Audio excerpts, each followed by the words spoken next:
Today on a Hamster and Gretel episode of the Danville Discussion. Stay close to your escape, buddy. Hold hands. Okay, civilians cleared.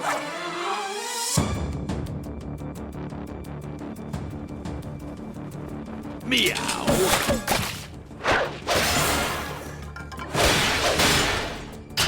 At last, Gretel, my nemesis. You're not my nemesis. You're just a bad cat that needs to get fixed. Like that car. You talk a lot of trash for a little kid.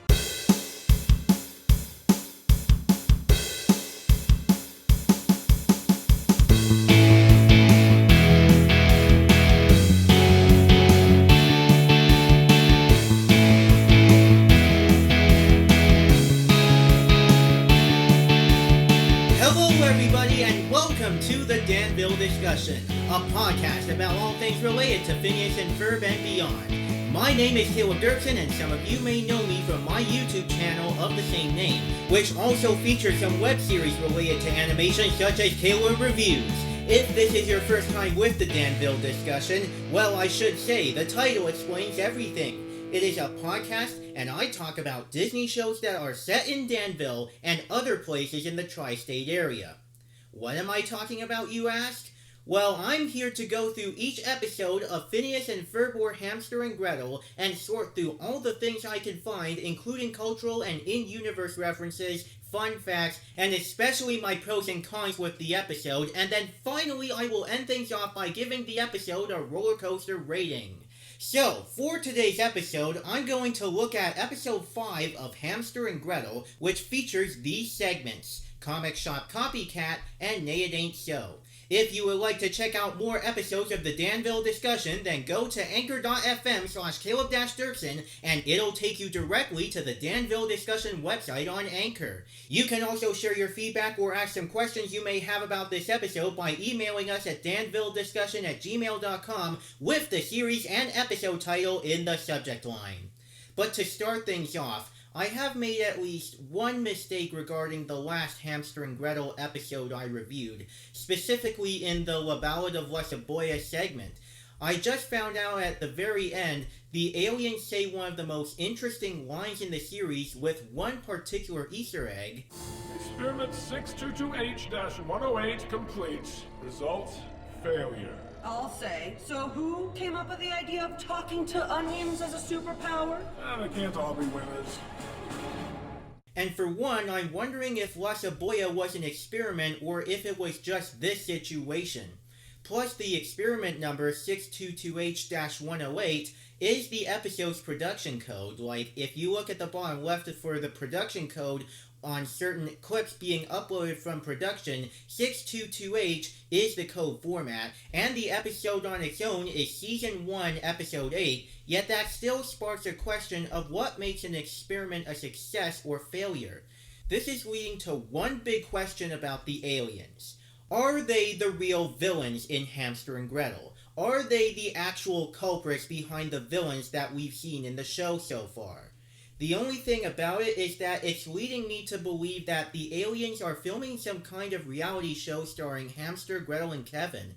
So, I don't know just yet. I'm only 4 to 5 episodes in, reviewing-wise, though I've seen more episodes. I'll only find out the answer as I continue to review the show from time to time. But with those out of the way, let's get to it, and let's look up when did this episode first premiere.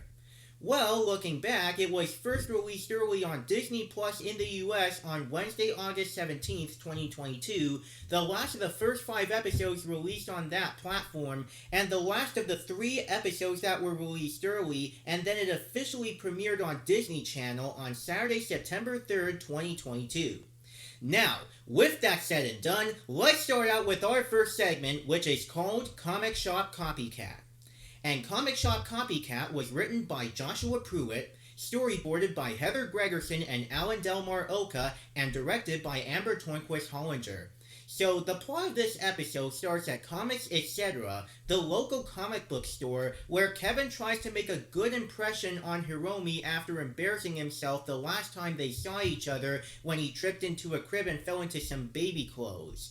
Gretel tells Kevin he should follow the advice of adults on TV and be himself, to which he disagrees, especially after Hiromi tells him she enjoyed Bullboy comics as a child, and he pretends that he grew out of Bullboy. But when Kevin gives Gretel $5 and sends her out to go buy herself a slushie, she suddenly encounters CopyCat, a cat-themed supervillain that throws hairballs at unsuspecting citizens. And the source of his hairballs is through stealing random cats and using them as fuel. Fun fact, CopyCat is voiced by Eric Bauza, the current voice of Looney Tunes characters such as Bugs Bunny, Daffy Duck, Tweety, and Marvin the Martian. So Gretel is forced to fight CopyCat alone because Hamster is at home watching a telenovela while Kevin and Hiromi are trapped inside of the comic shop due to the attack when CopyCat threw a car toward the entrance with his tentacle arms. Soon it leads to Hiromi remembering seeing CopyCat at the store previously, and she and Kevin conclude that he is copying his persona from comic books he purchased there, specifically Man-Cat, another cat-themed villain from the Bullboy comics. So that's why he's called CopyCat. He's a cat that copies every supervillain trope from comic books.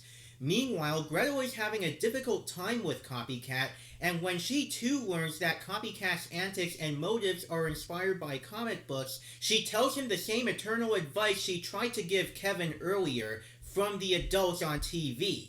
Watching the fight live on TV, Kevin admits to Hiromi that he still likes Bullboy and lied to her out of fear of geeking out in front of her, and remembers that CopyCat's origin is in a Bullboy comic. Like I said, Man-Cat was the inspiration for CopyCat.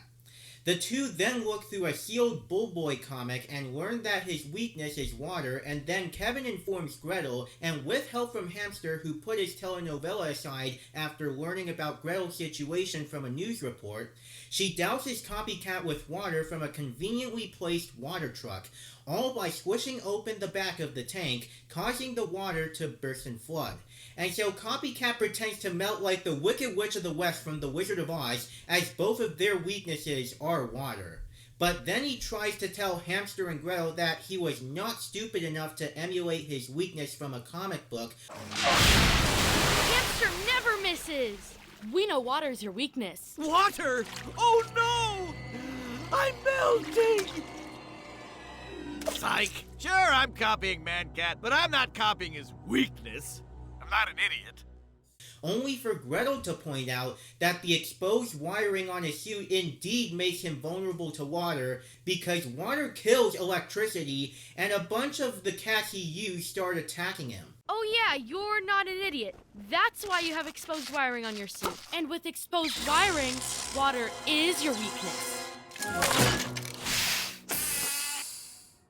Ow! Wait, stop! Ow! Ow! It's... This is why I'm a dog person. Oh? Finally, Gretel frees Kevin and Hiromi, the latter of whom thanks Kevin for his help and decides to give Bullboy another chance, as the episode ends with CopyCat being arrested by the police and taken to jail with cats all over himself.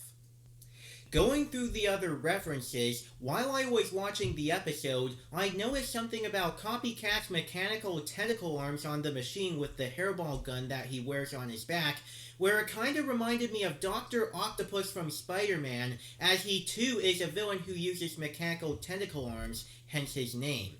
And then I see CopyCat getting that cat playing this keyboard with one of the tentacles and using it to refuel his hairball gun, and this keyboard playing cat is a reference to the popular 2007 internet meme of Keyboard Cat.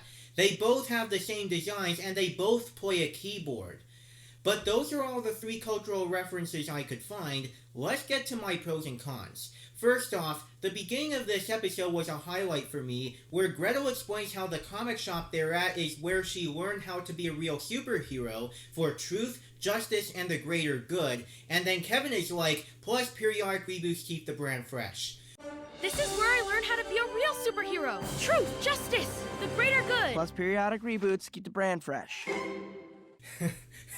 What's funny about that joke to the point of making me laugh is that there are some times where periodic reboots of media we grew up with have been able to keep the brand fresh, like DuckTales, Animaniacs, The Proud Family, Louder and Prouder, and many of the Teenage Mutant Ninja Turtles cartoons after the 1987 series. But there are still some that really fell flat and were never able to live up to the originals or keep the spirit of the originals alive, like the 2016 Powerpuff Girls, Thundercats Roar, and that new Velma series that completely misses the point of what Scooby-Doo is all about and fails its characters miserably. Like, I'm not against the idea of an adult-oriented Scooby-Doo spin-off, but this show was not the way to do it, my god. Like, this is worse than the live-action films, most of the recent direct-to-video movies, even Scoob, which was only mediocre at best. And then I chuckled at Kevin's flashback, where he's walking around, minding his own business, and then suddenly he trips and falls in the crib into baby clothes, and Hiromi sees, which embarrassed him in the first place. And I also kind of chuckled a bit when Kevin is talking to Hiromi, and he's pretending he doesn't read Bullboy anymore, and was just reading it as a prank on himself. What are you reading? Nothing really. Bullboy? It was my favorite when I was little. Yeah, I don't read it anymore at all. I mean, right now I was reading it, ironically, as a prank on myself. Because this is for little kids, not almost adults like myself. Another highlight of this is when Gretel is outside and she suddenly sees the destruction ensuing, and here she's like, "Oh wow, Kevin, something's going on up there." But Kevin can't hear Gretel because he's inside the comic shop and he's messing up in there, and I burst out when she responded, "Oh, and you don't care because puberty." Oh wow! Kevin, something's going on up there. Oh, and you don't care because puberty. And then yet another favorite gag I have was where Gretel says that CopyCat isn't her nemesis, which kind of makes sense because she has a lot of nemesis throughout this show, and apparently her only archfoes are the Destructress and Fist Puncher and maybe Professor Exclamation, but yeah, she says CopyCat is not her nemesis and that he's just a bad cat that needs to get fixed, and that one car that was sliced in half and that Gretel stuck back together ends up breaking again, and she continues, "Fix like that car." Once again in this episode, Gretel has some obsessions with how much Kevin likes Hiromi, which annoys Kevin because he doesn't want to be embarrassed. Not only do I love the character dynamic between Kevin and Hiromi, but I also like their Batman-style hero transitions. One is just their heads, and the next is them reading a comic book.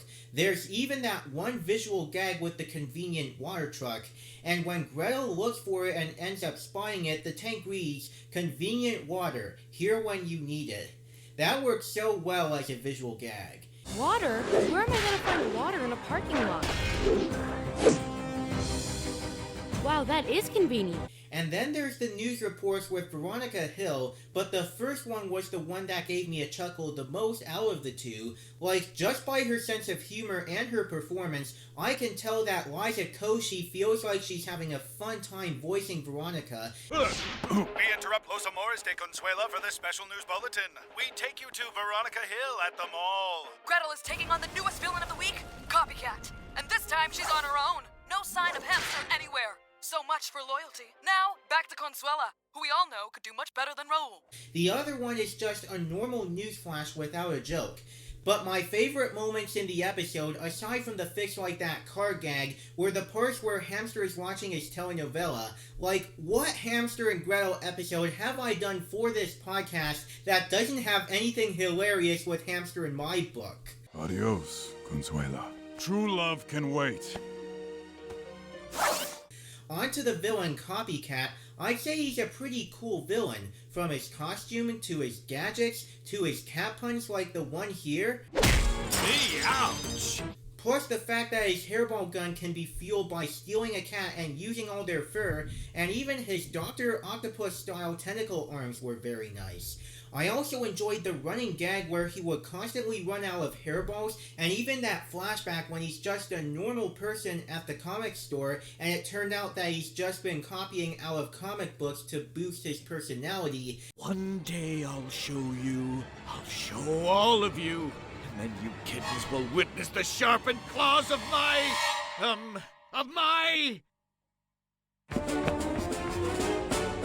I would like to purchase these comics. This is even evident when he accidentally says 9 wives instead of 9 lives. I've got 9 wives, but I only need... You have 9 wives? No, wait, hold on. I've got 9 lives, but I'll only need 1 to defeat you. Why are you reading from a comic? Wait, are you just copying your whole persona from the villain in a comic book? Dude, don't try to be something you're not. You should just be yourself, like the adults on TV always say. And lastly about him, his moment of defeat was something I chuckled at, where he confesses that he's a dog person before the cats started attacking. I know I always keep talking about the animation and the usual points I have about it, but as far as it goes, it's often pretty decent, mostly because of synergy. Though still, the one aspect that does hold the visuals back from being the best compared to Phineas or Milo is Snipple's animation. I'm gonna get the cons out of the way first, which is the nitpicks I have with Snipple's parts in the show. Obviously, I have noticed some Adobe Flash-like moves for the characters at times with the rigs, along with sometimes choppy parts, and some character outlines can get thicker, though I did find the smoke and dust effects okay, yet a little less detailed with not much shading. But it does make up for it, mostly on Synergy's part. There are some smooth and intense action and fighting scenes. The shading, lighting, and water effects were also pretty good. The backgrounds are gorgeous and stylistic as usual, and I really love that comic-style action background as Hamster punches Copycat. In the end, this was an enjoyable episode, and I'd watch it again at some point in time. I just hope that I don't get scratched by a whole lot of cats. No, I'm kidding. Now, our next segment is going to be Neigh It Ain't So. And Neigh It Ain't So was written by Amanda Domenech, storyboarded by Tammy Manis, and directed by Trisha Garcia. It starts with Bailey getting a chance to spend the day with Hamster and Gretel after winning a radio contest, though Kevin initially advises Gretel against it out of fear that Bailey might recognize her, because she's still unaware that her best friend Gretel and superhero Gretel are the same person, but he ultimately concedes when Gretel promises not to do any physical fighting. And this is accompanied by a gag I liked, where the Pinky Promise bit is in the form of a musical jingle. It's the Kevin Gretel Pinky Promise! Thus, they spend their day doing mundane tasks such as rescuing a cat from a tree and recycling, until suddenly they encounter the Neighslayer, a human-horse hybrid creature, and spot him stealing apples from a local produce stand for a party he is planning later. For some fun facts about the Neighslayer that I have, he's voiced by internet sensation Thomas Sanders, and this wasn't the first time I saw Thomas Sanders anywhere in the Dwampyverse, as he previously voiced Throat Lobster, the TV host from Feebleoot, in Phineas and Ferb the movie Candace Against the Universe. And now it's time for Wakey Wakey Feebleoot with your hosts, Throat Lobster and Boot! Thanks, everyone. So, our benevolent leader has dropped by with someone the whole planet is talking about. Please welcome Super Big Doctor and the Chosen One! The Chosen One is in the house! Neighslayer, quick word. Sup, little mama? I'm kind of busy robbing this apple hoarding punk. I'm DJing a massive horse party tonight, and we need some apples. It's an open barn. Second, his real name is Ned Slater. Third, his villain name could also be a pun on the word Neighslayer, meaning someone who is critical of something or somebody else, which is exactly what he does to Gretel in a special scene I'll be getting to later. And fourth, Ned used to be a normal human athlete, but then his DNA was merged with a horse's DNA through radioactive waste, and that's when he became the Neighslayer, where he now has horse legs and a tail. So then while Hamster gets a deck of cards out of his mouth and prompts Bailey to pick a card, and Bailey discovers that Hamster can talk, Gretel tries to talk the Neighslayer out of continuing his crime spree, but he refuses and makes off. As Hamster, Gretel, and Bailey chase after the Neighslayer and his horse henchman, Gretel tries to get into contact with Kevin, but he fails to answer due to watching Yuko cheerleading Warrior Attack 7 with Fred. So Neighslayer then captures Hamster and plots to dip him in acid.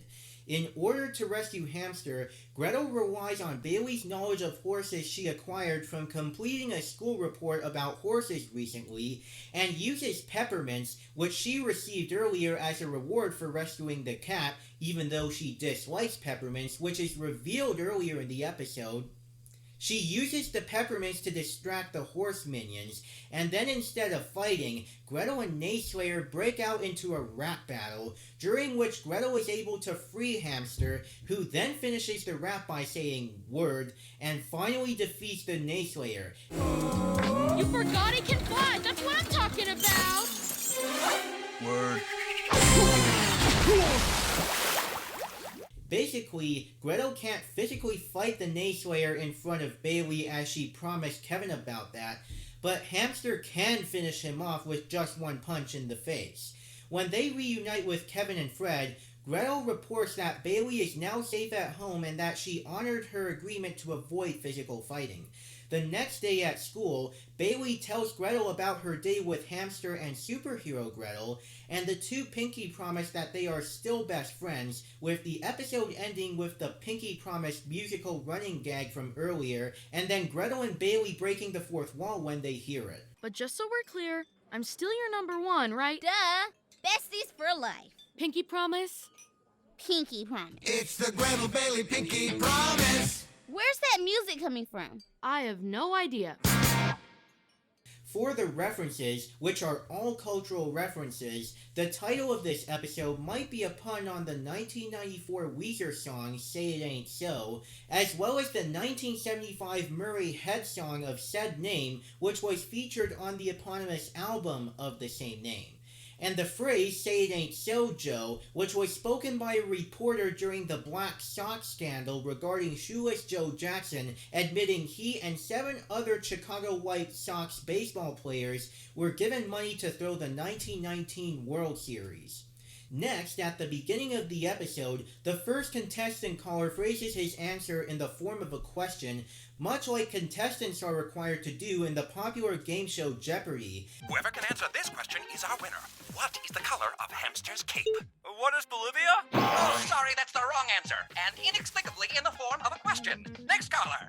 Of course, I have grown up with and loved Jeopardy over the years. I mostly watched it back when Alex Trebek was the longtime host. Ever since 1984 he started hosting the show, and he sadly passed away in 2020 and ended up being succeeded by people like Ken Jennings, so RIP to a game show legend. And lastly, Gretel names her voice communicator to Bailey after Kevin as Kevin, or Kevink, which stands for Kind Electronic Voice Investigation Nanocomputer, with the C being silent, a very similar name to Jarvis, or just a rather very intelligent system, which used to be the voice computer integrated in Tony Stark's Iron Man suit before it received physical form as Vision in the Marvel Cinematic Universe. And then when she's shoving all the letters out, she breaks the fourth wall right there. Moving on to the pros and cons, I'll start with some of the other jokes I liked, beginning with Hamster's lines. After Gretel and Kevin Pinky promise, Kevin asks Hamster if he's got things under control like Gretel, and he responds that it depends on how his schedule shakes out, and he's like, Will, I'll move some stuff around, and I chuckled at that. You got this, Hamster? It depends on how my schedule shakes out. Will.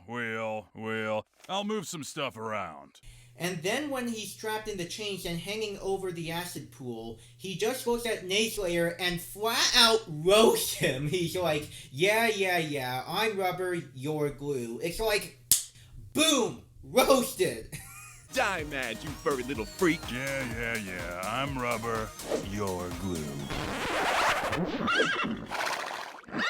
Oh, you did not just go there. Oh, yes, he did.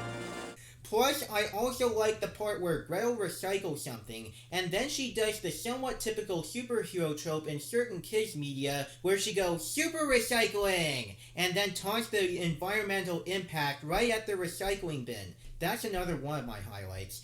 Here, toss me that bottle. Super recycling! In your face, environmental impact. And just before that, when they save the kitten from the tree and give it to that old woman, claiming it to be hers, the woman realizes that she doesn't have a cat, and the cat just immediately attacks her. And those are just some of those gags. I haven't even mentioned the running gag of Bailey trying to differentiate superhero Gretel and her best friend Gretel, or the apples this away gag. Didn't he say something about a horse party? He did! We just need to find the party Found it! 50 cents, apple loose away. Oh, that's the old horse trick. I can't believe they're advertising an illegal horse party. Horses put too much on the internet. Other things that I like about this writing-wise are that Gretel's moments with Bailey can be heartfelt, like when Gretel hugs Bailey as the best sidekick ever as she goes out to outsmart the Neighslayer. Their favorite treats are apples, carrots, strawberries, peppermints, Peppermints! bananas. That's it! Thanks, Bailey, you're the best sidekick ever! Gretel just hugged me. I'll never wash my torso again. The side scenes with Kevin and Fred were pretty nice, and the Neighslayer rap battle sequence would probably be my biggest highlight. It was a good rap number, and I would probably say that it's better than the Animaniacs reboot cartoon GIF rapper, despite me liking the reboot and thinking it got better each season, as it's not too harsh toward the main character like the other rap battle was toward the Warner siblings, and even the rapping choreography was pretty decent. Also, one thing about this rap sequence is that I did notice a hint of some minor adult humor in the song that kids wouldn't really get. At one point, Neighslayer says these lyrics with a horse pun.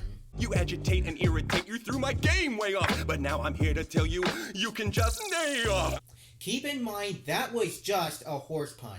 Yet I can't help but notice that the way he said you can just neigh off, it sounded like Neighslayer would swear, which he can't do because this is a family show and he's doing a rap battle with Gretel, an actual child. So I guess that's why he spoke in rhyme and horse puns while rapping. It would cause a lot of controversy if he said, like, you can just F off.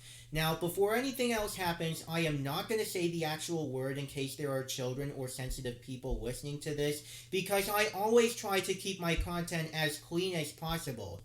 That is unless you want me to put a censor over it, but no. And yes, speaking of horse puns, Neighslayer was a pretty good villain too. Not only do I think his horse puns are decent, but his design of being a human-horse hybrid looks goofy yet also cool. Plus, his backstory was very interesting in the way that it presents itself as a documentary intro, kind of like the 1978 Incredible Hulk show. Not anymore. Ned Slater, track and field wannabe, experimented with protein powder and animal DNA in an attempt to increase his horsepower. Unbeknownst to him, the DNA he stole came from a horse whose stable was right next to a nuclear power plant. The resulting gamma radiation turned him into the Neighslayer. Wow, science is dangerous. You're telling me. And now on to the animation. It is still okay, but with Snipple's part, there are a few more nitpicks that are more obvious. I mentioned how the shading and lighting are good as usual, and how Synergy's animation can be smooth, but also the dashing effects as Hamster or Gretel fly fast were pretty nice. I like the glow effects on these horseshoe weight that's being thrown at Hamster, as well as the motion blurs as Gretel is sent into a brick wall, and even the Neighslayer dance party looks colorful. But as for my issues with it, there are some choppy parts at times, such as when Kevin lowers his finger from his chin. The character outlines can be thick sometimes, and some characters can feel somewhat off-model, like Bailey when she says her friend Gretel dislikes peppermints, mainly because the bumps on her hair are kinda dull at that moment. But hey, they're just nitpicks, and I don't really fault Snipple that much. It's just that it might take some time for them to really find their groove with animating these shows alongside Synergy. And one more fun fact before I close this out and give my roller coaster rating, I noticed that Bailey being excited that Superhero Gretel knows her name is similar to Empower Failure, except that time, Gretel in her superhero alter ego claimed that she knew Bailey through her superpowers, which is kinda odd, especially considering that this episode is better paced than the first episode for me personally. But in the end, while this wasn't on the level of Comic Shop CopyCat, I still had some solid fun with this episode. Now finally, let's get into our roller coaster rating for this episode. Now, out of 10 roller coasters, how many would I rate these two segments and this whole episode of Hamster and Gretel? For Comic Shop CopyCat, I give it 9 roller coasters full of not-so-nasty kittens out of 10 because it has a lot of great gags and moments, and I love Kevin and Hiromi's chemistry, and CopyCat was a great villain too, even if the animation wasn't the best. And I give Neigh It Ain't So 8.5 horse-drawn roller coasters out of 10. It is slightly inferior to the other segment as Nipple's parts can be a bit more obvious, but the writing is still great and it's decently paced on top of some cute moments with Gretel and Bailey and a nice rap battle. So this means that my overall rating for this episode is 9 out of 10 roller coasters, and it's one that I might watch again at some point in time. So now let's jump to the Twitter poll results of the last episode, and let's get our reporter to read it all out. Take it away. Hello, listeners. This is your reporter back once again to give you the results of the latest Twitter poll. We asked our listeners, which of these hashtag Phineas and Ferb episodes had your favourite moments of Dr. Doofenshmirtz? Hashtag Danville Discussion poll. The choices were A. Lawn Gnome Beach Party of Terror, B. Flop Stars, C. Raging Bully, or D. It's About Time. 7% said it was Flop Stars. 14% bet on Raging Bully. 29% were looking beneath the Lawn Gnome Beach Party of Terror. So with 50%, it was It's About Time that had their favourite Doofenshmirtz moments, being the winner of this poll. And I must admit that episode's scenes with Doof had me tearing up. There were 14 votes in total. Now let's focus on Caleb for his response and the new poll for this week. This is the reporter signing out. Alright, thanks reporter. But out of all those episodes, I think my personal favorite moments of Dr. Doofenshmirtz would be from It's About Time. I just love the relationship between him, Perry, and Peter, and I even felt bad for both Perry and Doof when the former felt like the Doctor didn't want him as his nemesis anymore, and the My Nemesis number was heartfelt, along with Doof's apology to Perry on the Dr. Feel Better show. There were some really nice, tender moments from Doofenshmirtz in that episode. I don't think any of the other three could top it. But with that out of the way, we have a new Twitter poll, and this one is going to be focused on episode 5 of Hamster and Gretel. You know, it's kind of strange how both segments in this particular episode contain an animal-themed villain, where Comic Shop CopyCat has the titular Copycat, and Neigh It Ain't So has the Neighslayer. But I want to know from my listeners, who do you prefer? So the question for this poll is, which animal-themed villain from episode 5 do you prefer? Hashtag Hamster and Gretel, hashtag Danville Discussion poll. Of course, this is obviously going to be a two-choice poll. It's a 50-50 situation, so I listed down A. Copycat, or B. Neighslayer. So, ladies and gentlemen, go to Twitter and search for my secondary account at Caleb the PNF Guy or hashtag Danville Discussion poll, and let me know which of those two villains do you think is better, and we'll have our results in the next episode. Now, before I close things out for today, I just want to give you guys some news updates that I found on Twitter. Now, the first update is yet another one regarding the Phineas and Ferb revival. Through social media, recently on TikTok, Dan Povenmire reunited with Jeff Swampy Marsh for robotics, and on Twitter, Dan also tweeted a black and white photo of him and Swampy in the studio doing music together, and all Dan said was, to derive from the title of episode 14 of Phineas and Ferb, "Dude, we're getting the band back together." In other words, yes, Dan has hinted that Swampy has agreed to return for the Phineas and Ferb revival, not only in the creative side, but also to reprise his role as Major Francis Monogram. And honestly, all I can say is that this is already making me even more hopeful for the revival. Like, Swampy is a big part in why Phineas and Ferb is good as it is. So I guess this means that Swampy will be working creatively on 2 projects at once, the new Phineas and Ferb seasons and Disney Junior's Hey AJ. And same thing for Dan, because he's also going to be doing season 2 of Hamster and Gretel in the same year.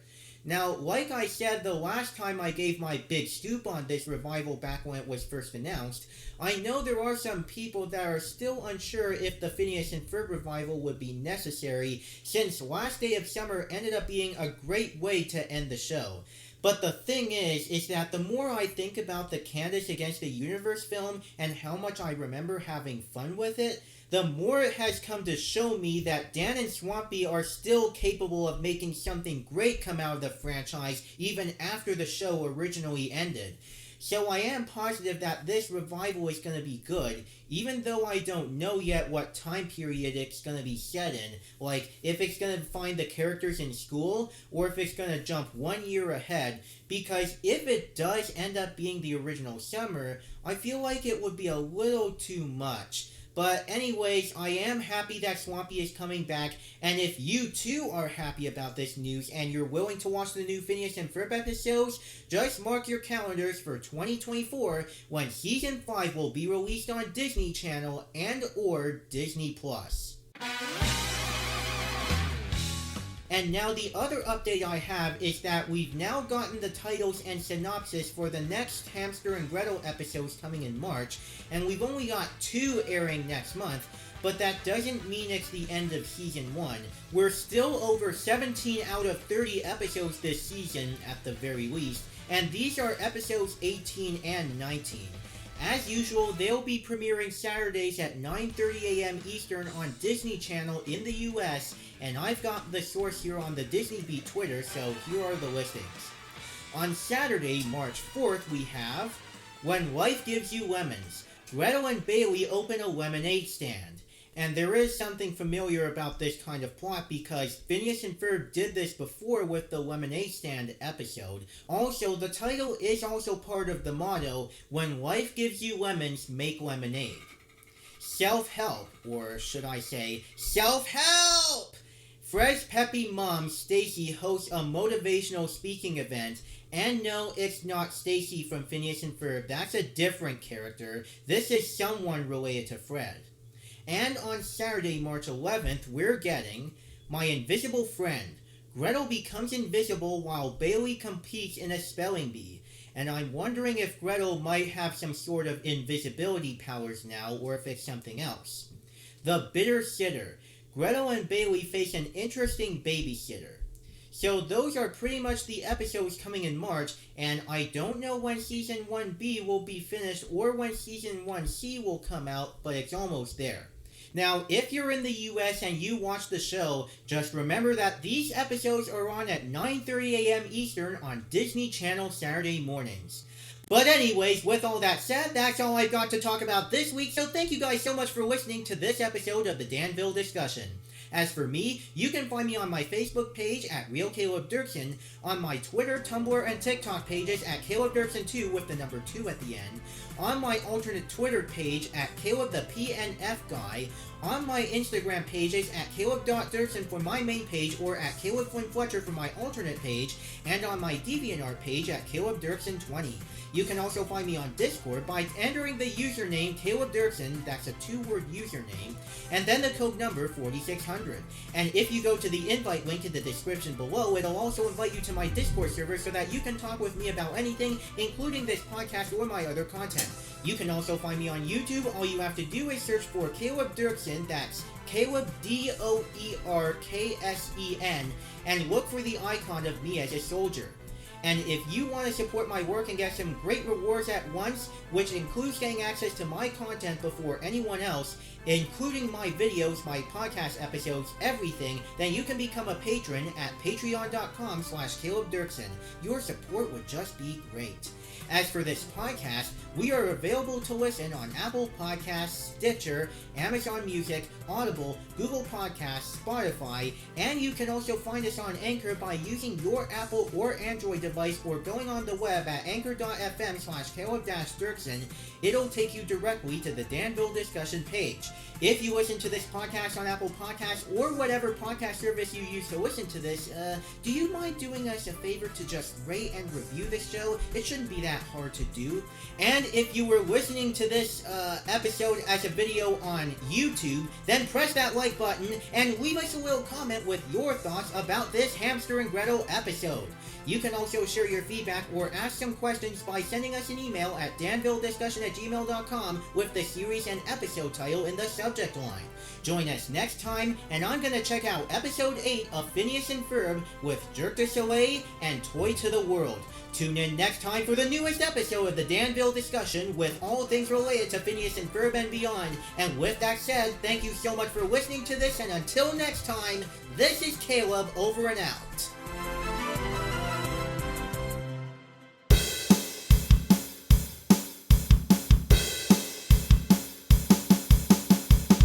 This podcast was created strictly and only for entertainment and information purposes. It is not endorsed by the Walt Disney Company, Disney Television Animation, or their affiliates. All and any names, images, clips, sounds, or other items related to Phineas and Ferb, Milo Murphy's Law, Hamster and Gretel, and other Disney properties are trademarks and or copyrights of their respective holders.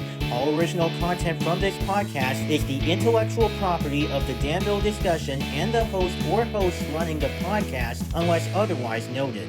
You can just nail.